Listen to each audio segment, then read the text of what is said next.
ലോകകപ്പിൽ ഇന്നേ വരെ കാണാത്ത തരത്തിലുള്ള ഒരു ഗോൾ മഴയ്ക്കാണ് ലൂസേഴ്സ് ഫൈനൽ സാക്ഷ്യം വഹിച്ചത്. ഫ്രാൻസിനെ 4-നെതിരെ 6 ഗോളുകൾക്ക് തകർത്ത് ഇംഗ്ലണ്ട് ചരിത്രത്തിലെ തങ്ങളുടെ ഏറ്റവും മികച്ച രണ്ടാമത്തെ ലോകകപ്പ് ഫിനിഷ് സ്വന്തമാക്കി.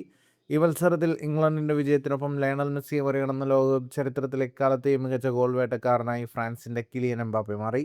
സെമിയിൽ അർജന്റീനയോട് തോറ്റതിന്റെ യാതൊരു ക്ഷീണവുമില്ലാതെയാണ് ഇംഗ്ലണ്ട് കളി തുടങ്ങിയത്.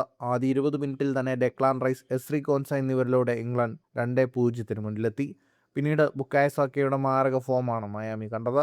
ആദ്യ പകുതിയിൽ തന്നെ ഇരട്ട ഗോളുകൾ അടിച്ചു കയറ്റിയ സാക്ക ടീമിനെ 4-0 എന്ന അവിശ്വസനീയ ലീഡിലേക്ക് നയിച്ചു.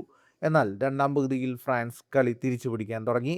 രണ്ടാം പകുതിയിൽ ഫ്രാൻസിനായി കിലിയൻ എംബാപ്പെ താണ്ഡവമാടി. ബ്രാഡ്ലി ബാർക്കോളയുടെ ഗോളിന് മുന്നേയും ശേഷവും എംബാപ്പെ 2 വമ്പൻ ഗോളുകൾ അടിച്ചു കയറ്റി. ഈ 2 ഗോളുകളോടെ 2026 ലോകകപ്പിലെ ഗോൾഡൻ ബൂട്ട് റേസിൽ എംബാപ്പെ ഒന്നാമതെത്തി. അതുമാത്രമല്ല, ലോകകപ്പ് ചരിത്രത്തിൽ ആകെ 22 ഗോളുകൾ തികച്ചുകൊണ്ട് ലയണൽ മെസ്സിയെ മറികടന്ന് ലോകകപ്പിലെ എക്കാലത്തെയും മികച്ച ഓൾ ടൈം ടോപ്പ് സ്കോററായി എംബാപ്പെ മാറി.